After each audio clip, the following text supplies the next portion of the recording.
Oke, dimulai Bu ya. Baik Bapak Ibu sekalian, tadi kita akan melanjutkan di sesi 9 ini, yaitu langkah ketiga mengenai ASI eksklusif. Nah, apa itu ASI eksklusif? Sebelum kita membahas lebih jauh lagi nih tentang ASI eksklusif, tadi di langkah kedua kita sudah dibagi kelompok. Ada kelompok ASI, ada yang kelompok sayuran, ada yang kelompok bubur, ada yang kelompok posyandu. Nah, sekarang saya mau minta nih dari partisipasi kelompok ASI untuk bisa menceritakan hasil obrolannya seputar ASI. Boleh nih, siapa nih dari kelompok ASI absen 1 sampai 7 tadi ya?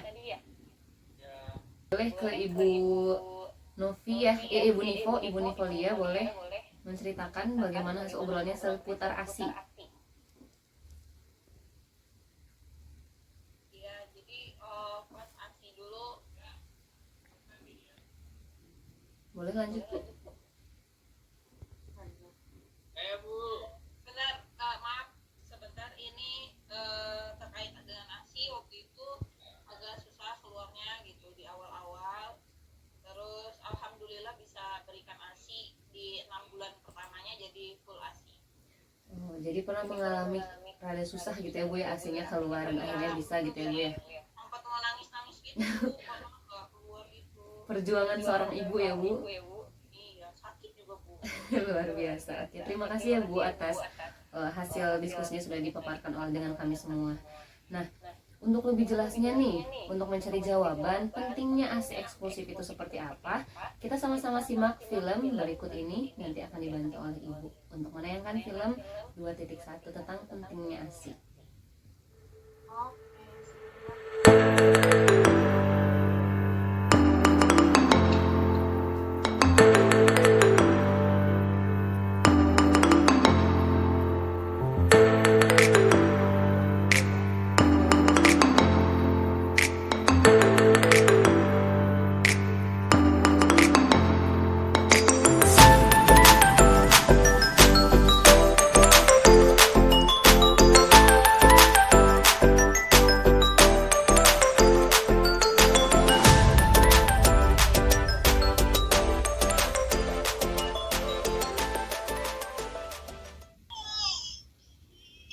Coba sini pegang.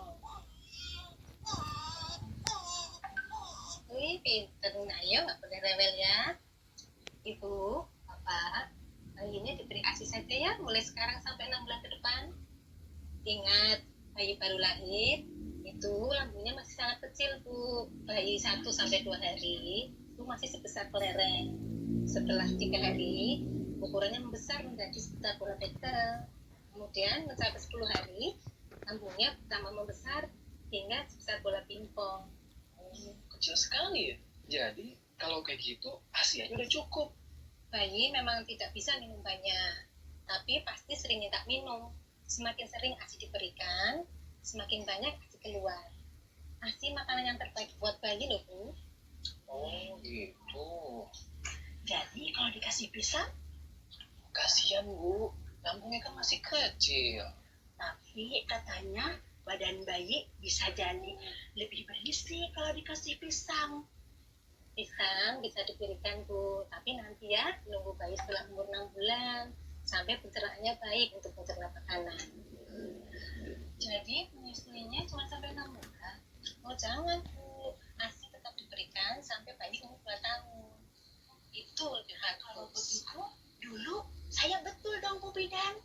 Semua anak saya dulu ASI-nya sampai 2 tahun lebih. Iya, betul.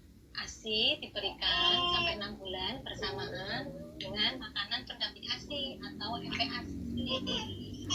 Dan setelah 6 bulan, jangan lupa loh Bu, diberi vitamin A dosis tinggi setahun 2 kali.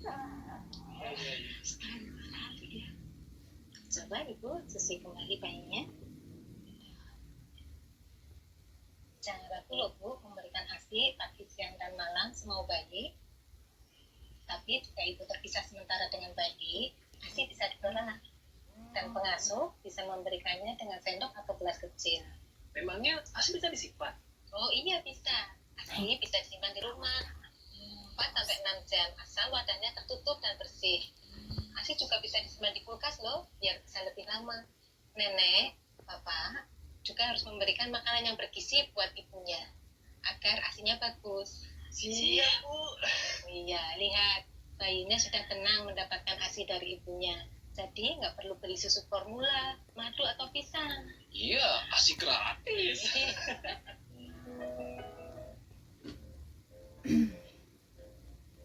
Satu, air susu ibu saja sampai bayi usia 6 bulan. Dua, terus berikan ASI sampai bayi berusia 2 tahun atau lebih. Tiga, susui bayi sesering mungkin semau bayi. Jika bayi tidur lebih dari 3 jam, bangunkan lalu susui. 4. Perah ASI dan simpan sebelum ibu meninggalkan rumah, sehingga pengasuh bisa memberikannya kepada bayi pada saat ibu tidak berada di rumah. 5. MPASI diberikan secara bertahap pada bayi mulai 6 bulan. 6. Kapsul vitamin A diberikan 2 kali setahun, warna biru untuk bayi usia 6-11 bulan, merah untuk balita.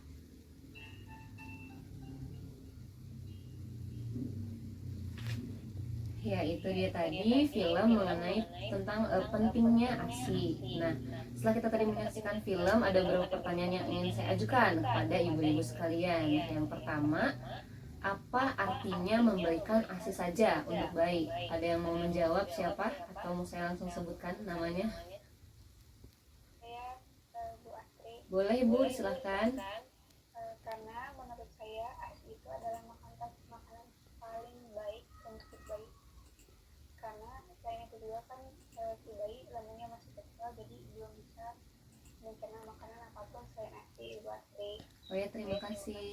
Jadi hanya bisa memberikan si bayi hanya bisa mengkonsumsi ASI begitu ya Bu ya?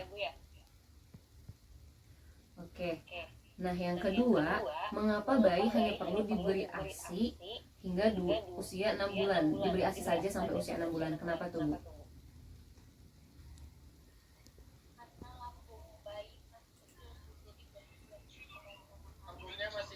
Karena lambungnya masih kecil. Luar biasa, terima kasih. Pertanyaan yang ketiga, kapan boleh memberikan makanan tambahan selain ASI? Ayo. Akhir usia 6 bulan ya Bu ya. Ada lagi mungkin jawaban yang lain? Udah ya, berarti pas di akhir 6 bulan. Yang terakhir, enggak yang terakhir, 2 terakhir. Sampai umur berapa anak sebaiknya tetap diberi ASI? 2 tahun, Bu. Sampai 2 tahun. Luar biasa semuanya memperhatikan. Dan bagaimana cara menyimpan ASI? Coba ayo nih bapak-bapak dan ibu-ibunya. Ayo Bu, bagaimana cara menyimpan ASI? Yang penting tertutup selama 4 jam. Tertutup selama 4 jam. Disimpan di kulkas, Bu. Disimpan di kulkas. Kalau di kulkas bisa sehari, kalau di freezer sebulan itu. Oh, jadi kalau misalkan di kulkas bisa lebih lama ya Bu ya? Oke, luar biasa. Terima kasih untuk semua yang sudah berpartisipasi menjawab pertanyaan saya. Nah, ibu-ibu sekalian, apabila ingin mempelajari lebih lanjut lagi, lebih dalam lagi tentang ASI, dapat dilihat di buku pintar halaman 19. Kalau misalkan yang bawa nih buku pintarnya boleh dibuka halaman 19. Di situ juga ada gambar-gambar. Pertama juga ada tentang cara menyusui bayi, kemudian cara memerah dan cara menyimpan ASI. Kemudian di situ juga dibahas tentang kebutuhan gizi bayi usia 0 sampai 6 bulan. Di situ juga ada gambar ya Bu, kalau misalkan ada ibu punya bayi kembar, ada posisi-posisi yang paling baik untuk menyusui bayi kembar seperti itu. Nah, dari film tadi dan diskusi kita sudah mulai paham kan ya tentang pentingnya ASI eksklusif untuk bayi Bu, Bapak? Halo. Iya, paham Bu. Yang lain suaranya? Ya, Bu, kita paham. Oke, luar biasa.